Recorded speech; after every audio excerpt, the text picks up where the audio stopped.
अस्सलामुअलैकुम। उमर एकेडमी में खुशामदीद। उम्मीद है आप सब बिल्कुल खैरियत से होंगे। तो आज हम आपको कंप्यूटर के 7 चैप्टर की एक्सरसाइज का सॉल्यूशन करवाएंगे। तो बिस्मिल्लाह पढ़ते हैं। सबसे पहले हमारे पास एक्सरसाइज में एमसीक्यूज़ आते हैं। तो फर्स्ट एमसीक्यूज़ हमसे पूछ रहा है, which of the following Microsoft office package is a DBMS, कि इनमें से कौन सा माइक्रोसॉफ्ट ऑफिस का जो सॉफ्टवेयर है वो डेटाबेस मैनेजमेंट सिस्टम के लिए यूज़ होता है। तो उसका correct answer option number D है, एमएस एक्सेस। बाकी एम एस एक्सेल और एम एस वर्ड जो है वो फ्लैट फाइल डेटाबेस क्रिएट करने के लिए यूज़ होते हैं, लेकिन इसमें डेटाबेस मैनेजमेंट सिस्टम की जो फीचर्स होते हैं वो नहीं होते। तो करेक्ट ऑप्शन डी है। सेकंड एमसीक्यूज में कहता है, the basic limitation of a flat file database, कि जो फ्लैट फाइल डेटाबेस होती है उसके अंदर सबसे बड़ी क्या उसकी जो है लिमिटेशंस होती है, क्या उसकी सबसे बड़ी खामी होती है। तो आपको पता है flat file old database create करने का तरीका कॉम्प्लिकेटेड बिल्कुल भी नहीं होता था, फाइल भी हैवी नहीं होती थी, और जो है उसका जो बी ऑप्शन है कि it stores data in a single file, ये करेक्ट है। डी करेक्ट नहीं है कि it is not supported on internet. Internet पर भी वो फॉर्मेट सपोर्टेड तो होता है, लेकिन ये इसकी बेसिक लिमिटेशंस नहीं है। लिमिटेशन इसका ऑप्शन नंबर बी करेक्ट है कि वो डाटा को सिंगल फाइल में रिकॉर्ड करता था। ये एक बहुत बड़ी प्रॉब्लम होती थी, तो आप उससे जो है लिंक्स क्रिएट नहीं कर सकते थे। थर्ड एमसीक्यूज में कहता है कि अगर आप एक डेटाबेस बना रहे हैं और उसमें टेबल है स्टूडेंट्स के नाम से, तो उस स्टूडेंट्स के कॉलम में यानी कि उस टेबल के अंदर द एड्रेस का कॉलम होगा, the address of the student will be. तो इनमें से कौन सा ऑप्शन है जो कि एड्रेस को सबसे अच्छा डिफाइन कर रहा है। अब अगर टेबल ही स्टूडेंट का है तो उसके अंदर की जो भी चीज़ होगी वो उसके कॉलम्स की सूरत में रिकॉर्ड हो रही होगी, और हर कॉलम के अंदर जो डाटा एंटर होता है वो उसका रिकॉर्ड होता है। तो एड्रेस जो है वो कॉलम की हेडिंग को रिप्रेजेंट कर रहा है, तो ये रिकॉर्ड नहीं हो सकता, एंटिटी भी नहीं हो सकता। ये ऑप्शन बी है, फील्ड, कि एड्रेस जो है वो कॉलम की हेडिंग होगी। फिर इसी तरह फोर्थ एमसीक्यूज में कहता है कि एक डेटाबेस टेबल है स्टूडेंट्स के नाम से, तो उसके अंदर जो पार्टिकुलर्स हैं किसी भी स्टूडेंट की, यानी किसी भी स्टूडेंट से रिलेटेड जो मालूमात उसमें दर्ज है, उसको आप क्या कहेंगे। तो उसको हमें पता है कि हम उसको रिकॉर्ड कहते हैं। जो भी किसी भी इंडिविजुअल स्टूडेंट के कंटेंट्स उसमें इंटर हो रहे होंगे, वो सारे इंटर उसकी इन्फॉर्मेशन जो होती है वो उसका रिकॉर्ड बन जाएगी। इसी तरह फिफ्थ एमसीक्यूज में हमसे कहता है कि in a relational database keys are used to create a, कि किसी भी रिलेशनल डेटाबेस में हम प्राइमरी और फॉरेन कीज़ जो होती हैं उनका इस्तेमाल क्यों करते हैं। तो कीज़ की मदद से हम टेबल्स के दरमियान रिलेशनशिप क्रिएट्स करते हैं। तो कीज़ का सबसे करेक्ट जो आंसर है वो ऑप्शन नंबर डी है, रिलेशनशिप।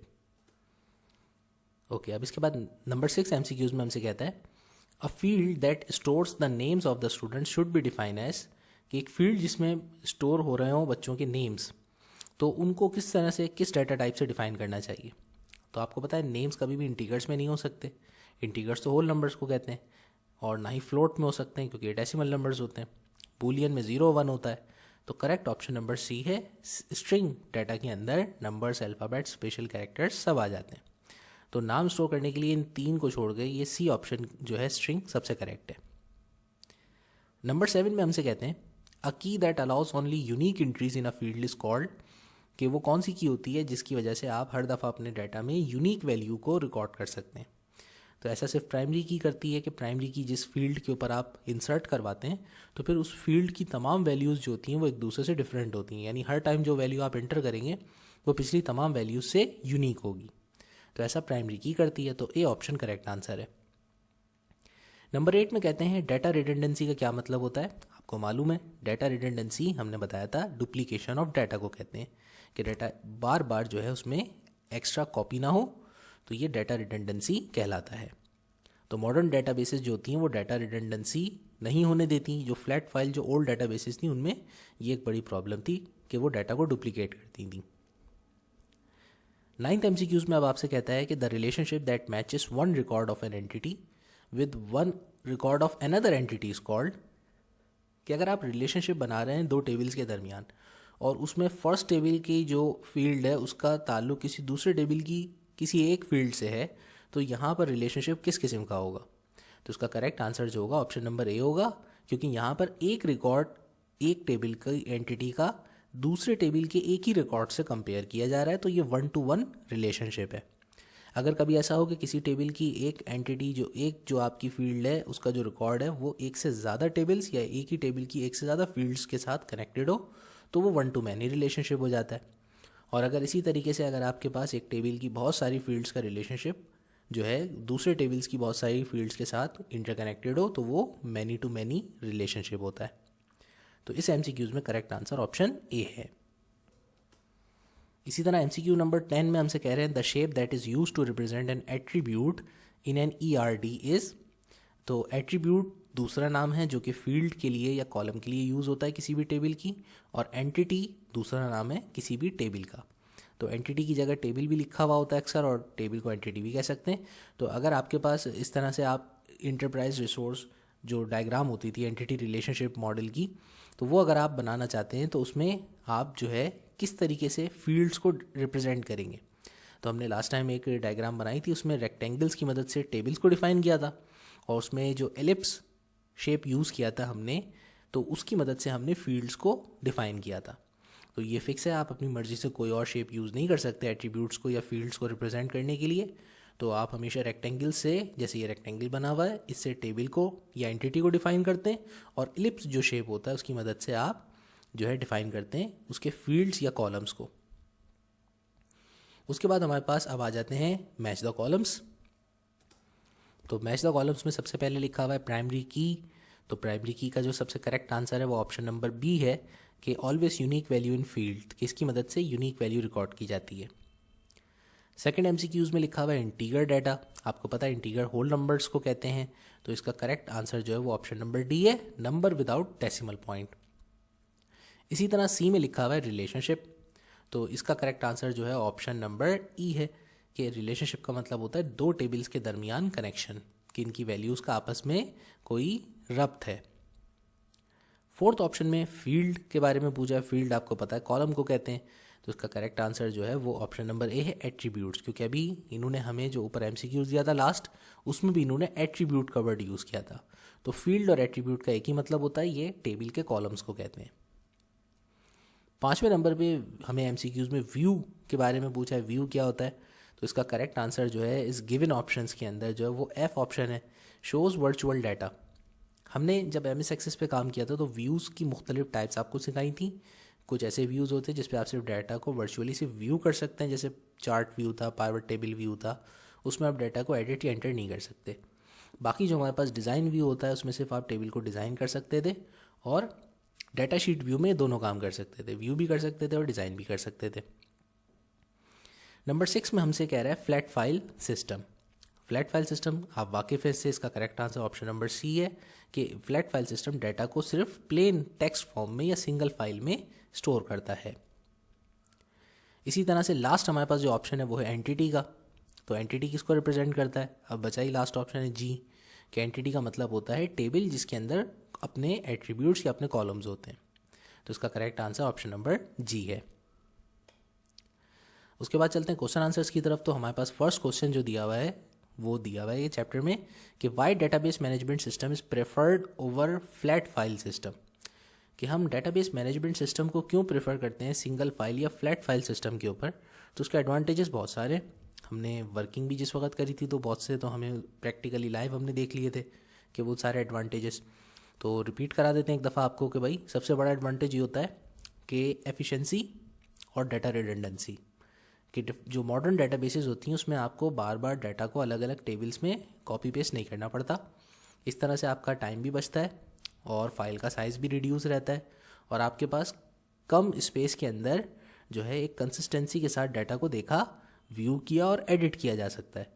जबकि जो फ्लैट फाइल डेटाबेसेस हुआ करती थी वहाँ हर आपको अपनी ज़रूरत के हिसाब से अलग अलग टेबल बनाने पड़ते थे, और उन डेटाबेसेस में जो हमारे पास ओल्ड डेटाबेसेस होती थी उसमें आप लिंक्स भी क्रिएट नहीं कर सकते थे। तो नतीजतन अगर आपको एक दफ़ा डाटा को अपडेट करना होता था या कोई वैल्यू चेंज करनी होती थी तो उसको ढूंढना और तमाम उससे लिंक जितने भी टेबल्स है हर जगह उसको अपडेट करना एक बहुत बड़ी प्रॉब्लम होती थी। तो पहले तो हमारे पास ये एडवांटेज होता है कि भाई डाटा को डुप्लीकेशन भी बचाती है, और हमारे पास डाटा की ऑपरेटिंग, सर्चिंग और अपडेटिंग में कंसिस्टेंसी लेके आती है मॉडर्न डेटाबेस। दूसरी बात, डाटा शेयरिंग हमारे पास डेटाबेस मैनेजमेंट सिस्टम से बहुत आसान हो जाती है। मुख्तलिफ फाइल फॉर्मेट्स पे डाटा को जो है इंपोर्ट एक्सपोर्ट कराया जा सकता है। लास्ट टाइम हमने जो एक्सेस की वीडियो बनाई थी उस पर काम करते वक्त आपको सिखाया था कि आप फ्लैट डेटाबेस से किस तरह से अपना डाटा इंपोर्ट करवा सकते हैं। तो इसके अंदर ये बड़ी ईज़ ऑफ एक्सेस होती है मॉडर्न डेटाबेस मैनेजमेंट में, कि इसमें डाटा शेयरिंग बहुत आसानी से की जा सकती है, जबकि ओल्ड डेटाबेस में ऐसा नहीं किया जा सकता था। इसी तरीके से हमारे पास डाटा सर्चिंग का बड़ा अच्छा ऑप्शन होता है कि हम मुख्तलिफ़ क्यूरीज़ बना सकते हैं, हम रिपोर्ट्स बना सकते हैं, जिसकी मदद से हम जैसे चाहें अपने डाटा को मुख्तलिफ़ टेबल्स के दरमियान तरतीब दे करके अपनी रिक्वायरमेंट के हिसाब से डाटा की सर्चिंग कर सकते हैं, सॉर्टिंग कर सकते हैं। तो ये भी डाटाबेस मैनेजमेंट का एक बड़ा की एडवांटेज है।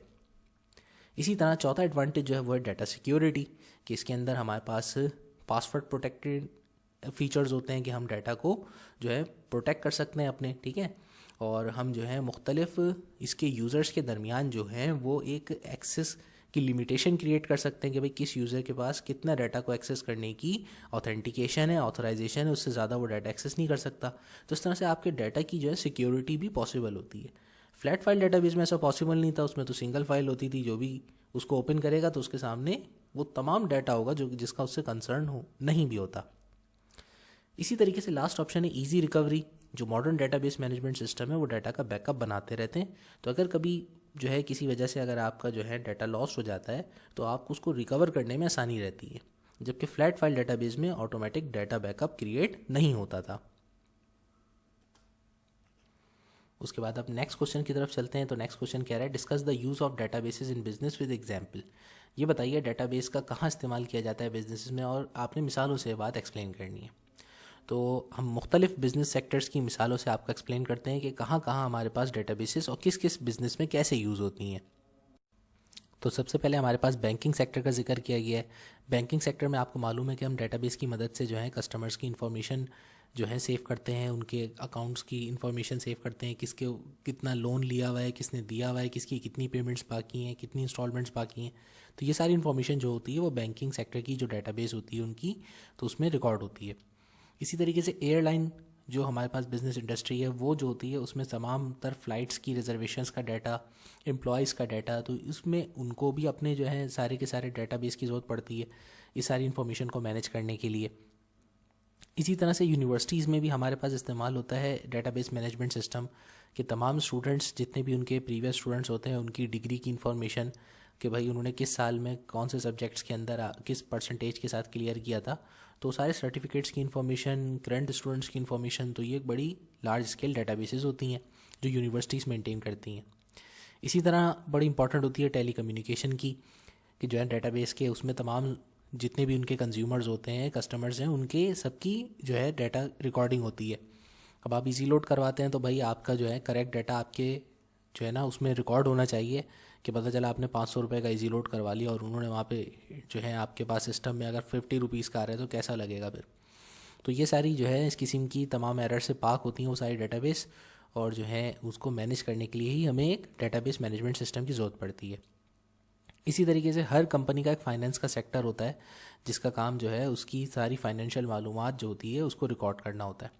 स्टॉक एक्सचेंज ले लें, वहाँ पर स्टॉक एक्सचेंज में कितनी ढेर सारी कंपनीज़ हैं जिनके स्टॉक्स की प्राइजेज़ आ रही होती हैं, और इस तरह से हर कंपनी का ये जो डाटा होता है ना फाइनेंस वाला, ये बहुत ही क्रूशियल डाटा होता है। सिक्योरिटी के एतबार से भी उसको बहुत ज़्यादा प्रोटेक्टेड होना होता है, क्योंकि कोई भी नहीं चाहता कि उसके फाइनेंस की डिटेल्स जो होती हैं वो दूसरे उसके कंपटीटर्स में लीक हो जाए। इसी तरीके से सेल्स का डाटा, कि भाई कौन कौन कस्टमर है, कहाँ हमारी सेल्स होती हैं, किन प्रोडक्ट्स की सेल्स होती हैं, तो उस पूरी सेल्स की मैनेजमेंट को भी हम डाटाबेस मैनेजमेंट के ज़रिए जो है रिकॉर्ड और मैनेज कर रहे होते हैं। बिल्कुल जस्ट लाइक सेल्स, हम मैन्युफैक्चरिंग भी जो भी चीज़ प्रोड्यूस हो रही है तो उसके कितने आइटम्स प्रोड्यूस हो रहे हैं, कहाँ कहाँ से वो परचेज़ किए जाते हैं, वेयर हाउस में कितनी हमारे पास इन्वेंट्री रखी हुई है, तो ये सारी मालूमात अब रजिस्टर्स पे तो रिकॉर्ड नहीं कर सकते। तो इतनी कम्प्लेक्स इन्फॉर्मेशन को सारी की सारे हम कंप्यूटर्स की मदद से डेटाबेस को मैनेज करते हैं। इसी तरीके से हमारे पास एक तमाम ऑर्गेनाइजेशंस के अंदर एक डिपार्टमेंट होता है जिसको हम ह्यूमन रिसोर्स मैनेजमेंट कहते हैं, कि जो लोग वहाँ पे काम कर रहे होते हैं उनके काम, उनके एक्सपीरियंस और उनकी जितनी भी परफॉर्मेंस इवैल्यूएशन है उस सब का डाटा जो होता है वो एचआर मैनेजमेंट जो होती है उसको ओवरसी करना होता है। फिर वही डिसाइड करते हैं कि पास्ट परफॉर्मेंस को और उसकी सारी चीज़ों को, डाटा स्टैटिस्टिक्स को देखते हुए किसको आगे प्रोमोट करना है, किसकी सैलरी में इंक्रीमेंट होना है, और जो है किसको हमने जो है फारिग करना है। तो ये सारी चीज़ें जो होती हैं वो एचआर मैनेजमेंट के अंडर में आती हैं, तो वो भी डेटाबेस मैनेजमेंट सिस्टम का इस्तेमाल करते हैं। उसके बाद हमारे पास अब नेक्स्ट क्वेश्चन जो है क्वेश्चन नंबर 3, उसमें हमसे कह रहा है what is the difference between design view and data sheet view. Design view जैसा कि हमने बताया था कि वो एक ऐसा व्यू होता है MS एक्सेस के अंदर, जिसकी मदद से आप अपने टेबल के कॉलम्स को डिज़ाइन कर सकते हैं और उनके पैरामीटर्स को डिफ़ाइन कर सकते हैं कि कॉलम्स की हेडिंग्स क्या होंगी, हर कॉलम के अंदर डाटा टाइप क्या होगी, उनकी फॉर्मेट कैसा होगा, और साथ में उन वैल्यूज़ को इंटर करने से रिलेटेड अगर कोई आपके रूल्स एंड रेगुलेशंस हैं तो वो भी आप उसमें डिफ़ाइन कर सकते हैं। डाटा इंटर नहीं कर सकते आप उसके अंदर, सिर्फ और सिर्फ ये डिज़ाइनिंग कर सकते हैं टेबल की, कॉलम्स की, तो उसे हम कहते हैं डिज़ाइन व्यू। जबकि दूसरा जो डाटा शीट व्यू है उसके अंदर ये दोनों काम किए जा सकते हैं कि उसमें डिज़ाइनिंग भी की जा सकती है, साथ साथ उसके अंदर डाटा को भी जो है अपडेट किया जा सकता है। तो आप उससे डाटा को व्यू करने का, अपडेट करने का और साथ साथ उसको डिज़ाइन करने का टेबल का, ये सारे काम कर सकते हैं। तो वो डाटा शीट व्यू होता है हमारा। इसी तरह से अब फोर्थ क्वेश्चन जो है हमसे वो कहता है what is the important to carefully decide the data type for each field, कि क्यों ये ज़रूरी है कि हम डाटा टाइप जो है हर फील्ड की उसको बहुत ही केयरफुली डिसाइड करें।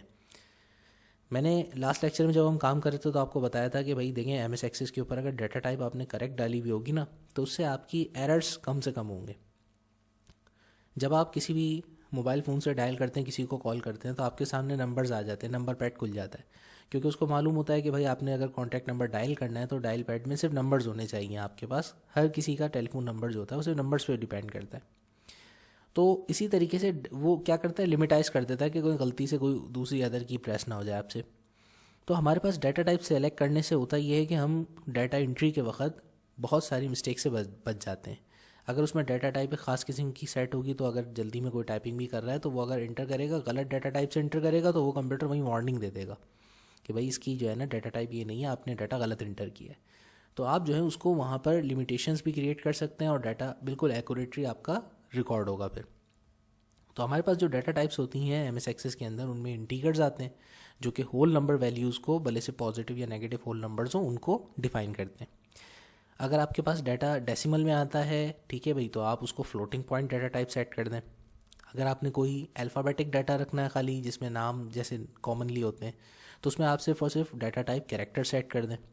अगर आपने किसी के ईमेल एड्रेसेस लिखने हैं जिसमें अल्फ़ाबेट्स के साथ साथ नंबर्स, या किसी का एड्रेस अगर लिखना हो तो एड्रेस में हर किस्म का कैरेक्टर, नंबर, स्पेशल कैरेक्टर, वो सब यूज़ हो जाते हैं, तो आप डाटा टाइप स्ट्रिंग सेट कर दें। इसी तरीके से अगर आपके डाटा की वैल्यूज़ जो है वो सिर्फ बूलियन फॉर्मेट में 0 1 की सूरत में, तो डाटा टाइप आप बूलियन सेट कर दें। और अगर आपने डेट टाइम इंटर करना है तो आप जो है डेट एंड टाइम वाला डाटा टाइप सेट कर दें।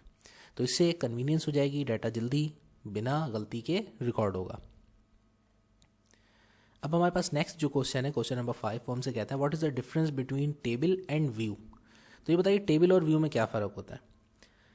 टेबल, जैसा कि आप जानते हैं, किसी भी कंप्यूटर की डेटाबेस का सबसे इंपॉर्टेंट कंपोनेंट जो होता है ना वो टेबल होता है। टेबल नहीं होंगे तो डेटाबेस ही नहीं होगी, क्योंकि डेटाबेस में डाटा को रिकॉर्ड मुख्तलिफ टेबल्स के दरमियान किया जाता है। हर टेबल को हम एंटिटी भी कहते हैं और उस एंटिटी के अंदर जितने भी जो हमारे पास कॉलम्स होते हैं उनको हम फील्ड्स भी कहते हैं। और हर फील्ड के अंदर जो इंडिविजुअल रिकॉर्ड ऐड हो रहा होता है उसको हम सिंपली रिकॉर्ड कहते हैं। तो ये चीज़ें इंपॉर्टेंट कंपोनेंट्स हैं एक टेबल की, फील्ड और रिकॉर्ड। जहाँ तक व्यू का ताल्लुक है तो वो हम अभी पहले भी डिस्कस कर चुके हैं कि व्यू का मतलब होता है डाटा को ऑब्जर्व करना, व्यू करना, या उसमें व्यू की जो डिफरेंट टाइप्स होती हैं उनमें से कुछ टाइप्स में आप डाटा को डिज़ाइन एडिट कर सकते हैं टेबल को, और कुछ में आप व्यू भी कर सकते हैं और एडिटिंग भी कर सकते हैं। तो व्यू का काम बेसिकली डाटा को मुख्तलिफ जो हैं टेबल्स के दरमियान फैच करके आपको दिखाना होता है वर्चुअली तौर पे, ताकि आप उसको ऑब्जर्व कर सकें। उसके बाद हमारे पास नेक्स्ट जो क्वेश्चन है, क्वेश्चन नंबर 6, वो कहता है कि छोटी छोटी कुछ डेफिनेशंस हैं, इनकी एक्सप्लेनेशन कीजिए। जैसे कि एंटिटीज़ को एक्सप्लेन करें, एट्रीब्यूट्स को, रिलेशनशिप्स को, साथ में एक एक एग्जाम्पल भी देते जाएँ। एंटिटी हमने MCQs के वक्त दोहराया था कि जो है किसी भी टेबल के लिए वर्ड एंटिटी का भी यूज़ किया जा सकता है। अब आपको तीनों चीज़ें समझाने के लिए हमने यहाँ पे एक छोटा सा जो है एक ER डायग्राम बनाई है और इस एंटिटी रिलेशनशिप डायग्राम की मदद से आपको कंसेप्ट सिखा देंगे। तो ये देखें, ये जो रेक्टेंगुलर बॉक्स बना हुआ है, ये रेक्टेंगुलर बॉक्स एम्प्लॉयज़ के नाम से ये एक टेबल को शो कर रहा है और उस टेबल के अंदर जो इन्फॉर्मेशन रिकॉर्ड हुई हुई है, अब एम्प्लॉयज़ के क्या इन्फॉर्मेशन रिकॉर्ड करेंगे आप, एम्प्लॉयज़ की उनकी ID, उनका नेम, उनकी डेजिग्नेशन, उनकी सैलरी रिकॉर्ड की जाएगी। तो ये उसकी अलग अलग कॉलम्स हैं, अलग अलग फील्ड्स हैं। तो उन फील्ड्स को शो करने के लिए हमारे पास रूल है कि हम इलिप्स टूल यूज़ करते हैं। तो ये जो हमारे पास इलिप्स की एक शेप बन जाती है, तो ये हमारे पास फील्ड्स को रिप्रेजेंट करने के लिए यूज़ होती है। हर फील्ड के अंदर अब जब हम डाटा एंटर करेंगे तो एम्प्लॉय आईडी के कॉलम में जिस एम्प्लॉय की बात हो रही है उसकी आईडी लिखेंगे, फिर उसका नाम लिखेंगे, उसकी डेजिग्नेशन और उसकी सैलरी। तो वो जो इन्फॉर्मेशन हम ऐड करेंगे उस इन्फॉर्मेशन को हम रिकॉर्ड कहते हैं। इसी तरीके से हमारे पास रिलेशनशिप का मतलब क्या होता है कि जब हम किसी भी दो टेबल्स के दरमियान कनेक्शन क्रिएट करते हैं, उनकी वैल्यूज़ को आपस में कंपेयर करते हैं, तो वो चीज़ हमारे पास रिलेशनशिप कहलाती है। रिलेशनशिप क्रिएट करते वक्त ये बात याद रखें कि लाजमी तौर पर हमें प्राइमरी और फॉरेन की सबसे पहले डिफ़ाइन करनी पड़ती हैं। हमेशा प्राइमरी की जो होती है सबसे पहले डिसाइड की जाती है कि भाई जो रिकॉर्ड आपने लिंक करना है किसी भी टेबल का, तो उस टेबल का आपने कौन सा रिकॉर्ड लिंक करना है उसको आपने प्राइमरी की असाइन करनी होती है। फिर उसके बाद आप उसका किसी दूसरे टेबल की किसी फील्ड के साथ रिलेशनशिप जोड़ते हैं, तो वो आपका रिलेशनशिप डिपेंड करता है तीन में से किसी एक टाइप का। या तो जब आप लिंक क्रिएट करेंगे तो वो 1 to 1 होगा, जब एक एंटिटी का किसी दूसरे एंटिटी के रिकॉर्ड से 1 to 1 का रिलेशनशिप हो तो उसे 1 to 1 रिलेशनशिप कहते हैं। अगर किसी एक फील्ड का उसके कंटेंट्स का बहुत सारे फील्ड के कंटेंट से रिलेशनशिप हो तो 1 to many का रिलेशनशिप होता है। और अगर बहुत सारे कंटेंट्स का किसी भी टेबल के किसी दूसरे फर्दर टेबल के मुख्तलिफ कंटेंट्स के साथ लिंक क्रिएट करें तो वो मैनी टू मैनी रिलेशनशिप कहलाता है। इसी तरह अब क्वेश्चन नंबर 7 के अंदर हमसे पूछा गया है कि भाई प्राइमरी की क्या होती है और फॉरेन की क्या होती है, कैरेक्टरिस्टिक्स भी बताइए उनकी। तो प्राइमरी की जो है वो एक ऐसी की होती है, ये वो फंक्शन होता है जिसकी मदद से जिस कॉलम के ऊपर ये फंक्शन आप इंसर्ट करवा दें तो उस कॉलम के ऊपर एक तो छोटा सा चाबी का निशान बन जाता है, और ये करता ये कि उस कॉलम के अंदर तमाम वैल्यूज़ जो होती हैं उनको अलग अलग रिकॉर्ड करता है। यानी कोई भी वैल्यू जो है उसमें डुप्लीकेट नहीं हो सकती, हर लाइन में एक यूनिक आइडेंटिटी उसमें रिकॉर्ड करनी लाजमी है। अब वो या तो आप ऑटो डाटा टाइप सेलेक्ट कर दें तो वो खुद ही हर लाइन को एक नया नंबर देता रहेगा सीरियल नंबर की तरह, या आप ये खुद से भी कोई भी कोड बना करके लिखना चाहें, हर लाइन में एक नया कोड डालना चाहें तो खुद से भी डिफ़ाइन कर सकते हैं। तो ये होती है प्राइमरी की, और इसका मकसद जो होता है बेसिकली वो डुप्लीकेशन को अवॉइड करना होता है कि आपने जितनी भी वैल्यूज़ रिकॉर्ड की हैं उनमें कोई वैल्यू गलती से आपने डबल रिकॉर्ड ना की हो, इसलिए हर वैल्यू के आगे उसकी एक यूनिक शनाख्त, उसकी आइडेंटिटी क्रिएट कर दी जाती है। और जब वही प्राइमरी की जो कि आपकी किसी टेबल के अंदर आपने जो डिफ़ाइन की हो, अगर उसको आप किसी दूसरे टेबल की फील्ड के साथ कंपेयर कर रहे हों तो वो की को आप वहाँ से उठा करके दूसरी टेबल के अंदर किसी फील्ड के ऊपर जा करके ड्रॉप कर देते हैं। तो उससे क्या होता है, उस प्राइमरी की का किसी दूसरे टेबल के अंदर जा करके उस कॉलम के साथ एक रिलेशनशिप क्रिएट हो जाता है। फिर उस की को जब वो दूसरे टेबल के अंदर जाती है तो उसे फॉरेन की कहा जाता है। फर्स्ट टेबल के अंदर वो प्राइमरी की कहलाती है और दूसरे टेबल के अंदर जा करके वो फॉरेन की कहलाती है। तो इस तरीके से आप प्राइमरी और फॉरेन की के कंसेप्ट से रिलेशनशिप कायम करते हैं। तो फॉरेन की जो होती है उसका काम क्या होता है, ये ऐसा क्यों किया जाता है और उसका फ़ायदा क्या होता है। इससे होता ये है कि ये एक लिंक क्रिएट होता है, और हर फॉरेन की का मतलब ये होता है कि यहाँ पर जो वैल्यू इंटर की जाएगी वो पिछले टेबल की किसी न किसी प्राइमरी की से मैच हो जाएगी। ठीक है भाई, जैसे स्टूडेंट की अगर मैं आईडी या एम्प्लॉय की अगर मैं आईडी लेता हूँ और मैं कोई दूसरा टेबल बनाता हूँ जिसके अंदर जो है एम्प्लॉय की आईडी का दोबारा जिक्र आएगा, तो मैं उस एम्प्लॉय की आईडी को लिंक कर दूंगा अपने एम्प्लॉयज़ के ओरिजिनल टेबल की आईडी से, ताकि क्या हो जब वहाँ पे आईडी डाली जाए तो वो आईडी उस एम्प्लॉय से मैच हो जाए। अगर नहीं मैच होगी तो मुझे वहीं वार्निंग दे देगा कि भाई ये एम्प्लॉय हमारे पास इस आईडी का कोई रिकॉर्ड ही नहीं है, तो आप जो है उसको रिकॉर्ड को अपडेट करें। तो ये चीज़ें ताकि अपडेट करने में आसानी रहे, वरना हमारे पास डेटाबेस मैनेजमेंट का फ़ायदा है कि अगर हमें हर जगह अलग अलग डाटा रिकॉर्ड करना पड़े तो वो तो फिर डाटा रिडंडेंसी हो जाएगी। तो यहाँ वन टाइम डाटा इंसर्ट किया जाता है और उसके बाद जो है एक जगह पे अपडेट करने से वो डाटा जिन जगहों पर लिंक्ड होता है वो तमाम टेबल्स खुद ब खुद अपडेट हो जाते हैं। हमें उसमें हर टेबल में जाके उसकी वैल्यू को आईडी की चेंज करने की ज़रूरत नहीं पड़ेगी। अगर मैं आईडी या उससे रिलेटेड कोई इन्फॉर्मेशन चेंज करना चाहता हूँ तो मैं वहीं एक ही टेबल से चेंज कर सकता हूँ। तो ये इसके बुनियादी कैरेक्टरिस्टिक्स होते हैं।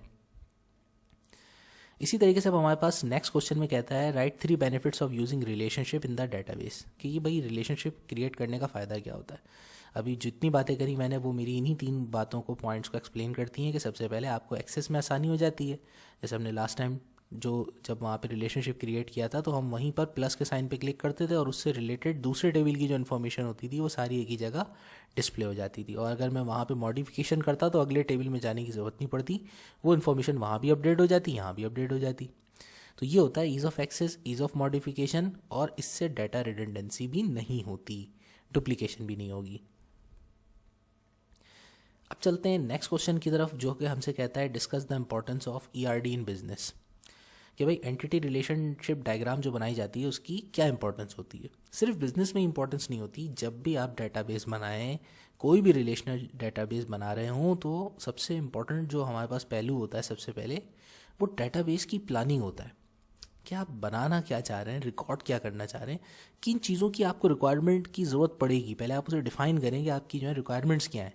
तो वो सारी रिक्वायरमेंट्स डिफ़ाइन करना, फिर उससे आपको अंदाज़ा होगा कि कहाँ कहाँ मुझे कौन कौन सी चीज़ जो है उसको जो है लिंक करना है आपस में, ताकि कम से कम कंसाइज वे में मैं इन्फॉर्मेशन को रिकॉर्ड कर सकूँ, उसको फिर मुझे आगे चल करके उसको इंटरप्रेट करने में आसानी रहे। तो ये सारी चीज़ें डिफ़ाइन करने के लिए आप टेबल बनाते हैं, डायग्राम बनाते हैं, और उसको हम एंटिटी रिसोर्स डायग्राम कहते हैं। तो इससे बनाने से जो है ना, पहले हमारी ब्रेन स्टॉर्मिंग हो जाती है और हमें एक मॉडल क्रिएट करने में मदद मिलती है, जो कि आगे हम सॉफ्टवेयर जो भी क्रिएट करता है, अगर आप पर्सनलाइज सॉफ्टवेयर बनवा रहे हैं डेटाबेस मैनेजमेंट का, तो आप वहाँ कन्वे ईजिली कर सकते हैं कि भाई ये मेरी रिक्वायरमेंट है, इस तरह से मुझे अपना एक वर्क फ्लो बनाना है और मुझे इस तरह से सारी चीज़ों को क्रिएट करना है। तो फिर वो जो क्रिएट करेगा सॉफ्टवेयर, तो उसके लिए बहुत आसानी हो जाएगी। उसके सामने एक मॉडल क्रिएट है और उसने उस मॉडल को सिर्फ और सिर्फ प्रैक्टिकली परफॉर्म करके दिखाना है कंप्यूटर के ज़रिए, उसने एप्लीकेशन बनानी है उसकी फुलफिलमेंट की। तो ये हमारे लिए बहुत इंपॉर्टेंट होता है। अगर आप ये ना बनाएं, उसके बाद डायरेक्टली आप जो है एप्लीकेशन की तरफ चले जाएंगे, तो बहुत सी चीज़ें ऐसी होंगी जो कि आपकी सही तरह से डिफाइन नहीं हो पाएंगी, या उसको आगे चल करके आपको जो है उसको बनाने में या एग्जीक्यूट करने में मसला होगा। तो ये हमारा क्वेश्चन नंबर 9 था। उसके बाद हमारे पास लास्ट जो क्वेश्चन है इस चैप्टर में, वो क्वेश्चन नंबर 10 है, जो कि कहता है right any 2 statements from the following ER diagram. कि नीचे उन्होंने एक डायग्राम बना के दे दिया आपको एंटिटी रिलेशनशिप की, और कहा है कि इसके ऊपर 2 स्टेटमेंट्स लिखी, यानी इसको डिफाइन करना है कि ये यहाँ हो क्या रहा है। फ्लो चार्ट दे दिया और अब आप इसकी मदद से आप एक्सप्लेनेशन दीजिए। तो मैं 2 की जगह इस पूरी डायग्राम को कम्प्लीटली एक्सप्लेन कर रहा हूँ, 4 के 4 पॉइंट्स एक्सप्लेन कर रहा हूँ उसके, ठीक है ना। आप इसके फिर एग्जाम्स में कोई से भी 2 पॉइंट्स लिख सकते हैं, बहुत ईजी है। तो सबसे पहले थोड़ा सा पिक्चर को मिनिमाइज कर लेता हूँ ताकि आपको जो है दोनों कॉलम्स देखने में आसानी रहे।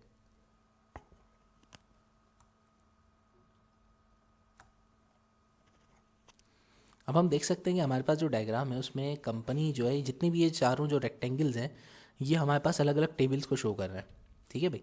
तो हमारे पास ये जो सबसे पहला जो हमारे पास टेबल है वो है कंपनी का टेबल है, और ये जो डिसीजन बॉक्सेस बने हुए हैं ये डायमंड्स वाले, ये सारे हमारे पास जो है उनके रिलेशनशिप को शो कर रहे हैं कि किसका किससे टेबल से कनेक्टेड लिंक मौजूद है। तो सबसे पहले हम कंपनी के टेबल की बात कर लेते हैं। तो कंपनी का जो टेबल है, कंपनी की जो एंटिटी है, उसके मल्टीपल रिलेशनशिप हैं। उसका एडवर्टाइजमेंट कंपनी से भी रिलेशनशिप है, और उसके बाद जॉब की जो एप्लीकेशंस आ रही हैं जो कैंडिडेट्स अप्लाई करेंगे उससे भी उनका रिलेशनशिप है, और फिर फाइनली उसका रिलेशनशिप इंटरव्यू डिपार्टमेंट से भी है। तो कंपनी जो होती है उसके एक से ज़्यादा टेबल्स के साथ लिंक हैं, तो इसकी जो रिलेशनशिप है वो मल्टीपल रिलेशनशिप है। कंपनी कर क्या रही है, वर्क फ्लो ऐसे है कि कंपनी सबसे पहले डिसीजन लेगी कि भाई वो उसको जो है अगर वर्कर्स की ज़रूरत है तो वो एडवर्टाइजमेंट उसकी प्रोड्यूस करेगी। किसी एडवर्टाइजिंग एजेंसी को टास्क देगी कि भाई मुझे इस टाइप के वर्कर्स की ज़रूरत है इस क्वालिफिकेशन से, और जो है ना इसका आपने एक एडवर्टाइजमेंट पब्लिश करनी है। फिर जो एडवर्टाइजमेंट डिपार्टमेंट होगा वो उसको जो है पब्लिश करेगा, और उसके बाद उस पब्लिकेशन को कौन देखेगा, कैंडिडेट्स। तो जो जो उस एडवर्टाइजमेंट को देखेंगे और उसके लिए इंटरेस्टेड होंगे और क्वालिफाइड होंगे, वो फिर क्या करेंगे, उसके लिए अप्लाई करेंगे, वो कंपनी को अप्लाई करेंगे। और फिर कंपनी जो है वो जब कंपनी में अप्लाई करेंगे तो फिर कंपनी उनको उनकी एप्लीकेशन पर कांटेक्ट बैक करेगी कि भाई इंटरव्यू के लिए आप वापस आ जाइए। तो इंटरव्यू के लिए फिर कॉल करेगी, सबको नहीं करेगी, जो उसको लगेगा कि भाई उसके स्टैंडर्ड क्राइटेरिया पर फुलफिल करते हैं, तो फिर कंपनी उन कैंडिडेट से कांटेक्ट करेगी और उनको कहेगी कि भाई आओ अप्लाई करो। फिर जब वो कैंडिडेट्स अप्लाई करेंगे, उनका इंटरव्यू होगा, और इंटरव्यू के बाद वो जो उसका एचआर डिपार्टमेंट होता है वो फैसला करेगा कि भाई हमें रिक्वायरमेंट कितनी थी और इतने लोगों में से कितने लोगों को हमें सेलेक्ट करना है। तो वो बेस्ट ऑफ द बेस्ट जो उनको लगेगा कंपनी के लिए, तो वो उसको अपॉइंट कर लेंगे। इस तरह से कंपनी के अंदर न्यू एम्प्लॉयज़ की इंसर्शन हो जाएगी। तो ये कंप्लीट हमारे पास सिनेरियो है इस पूरे क्वेश्चन के अंदर। कंपनी का मल्टीपल रिलेशनशिप हो रहा है, इसी तरीके से एडवर्टाइजमेंट जो है उसका जो रिलेशनशिप है वो कंपनी के साथ भी है, यानी इसका भी मल्टीपल रिलेशनशिप है कि वो कंपनी से एडवर्टाइजमेंट वसूल करेगी, और फिर एडवर्टाइजिंग एजेंसी जो है वो किसी अखबार के थ्रू या जो भी प्लेटफॉर्म होगा उसके ज़रिए लोगों में उसको डिस्प्ले कर देगी। फिर कैंडिडेट्स उस एडवर्टाइजमेंट को देखेंगे और फिर देखने के बाद ही वो जो हैं कंपनी के अंदर अगर वो सूटेबल होंगे, क्वालिफाइड होंगे, तो वो उसके लिए अप्लाई करेंगे। अप्लाई करने के बाद वेट करेंगे, कंपनी उनसे फिर कॉल बैक करेगी और उनको फिर इंटरव्यू के लिए दावत दी जाएगी। फिर उसके बाद हमारे पास इंटरव्यू का जो टेबल है वो कनेक्टेड है कैंडिडेट से। जो सेलेक्टेड कैंडिडेट्स होंगे वो आएंगे वहाँ पर, उनका इंटरव्यू होगा, फिर उसमें से छांटी करके जो उनके सूटेबल होंगे उनको सेलेक्ट करके कंपनी का हिस्सा बनाया जाएगा। तो ये हमारे पास लास्ट क्वेश्चन था। उसके बाद हमारे पास क्वेश्चंस ख़त्म, एक्सरसाइज ख़त्म। तो हमारी जो कंप्यूटर की जो न्यू बुक थी, अल्हम्दुलिल्लाह ये हमने थ्योरेटिकली पूरी एक्सप्लेन कर दी, आपको एक्सरसाइजेस भी सॉल्व कर दी। अब इंशाल्लाह ताला बहुत जल्द इसके जो न्यू बुक के जो प्रैक्टिकल्स हैं जो इस साल होंगे, GW बेसिक वाले नहीं होंगे, तो वो जो न्यू प्रैक्टिकल्स होंगे इंशाल्लाह उसकी भी अब हम वीडियो आपको एक्सप्लेन करेंगे एक एक करके कि किस तरह से प्रैक्टिकल्स परफॉर्म करने। Thank you.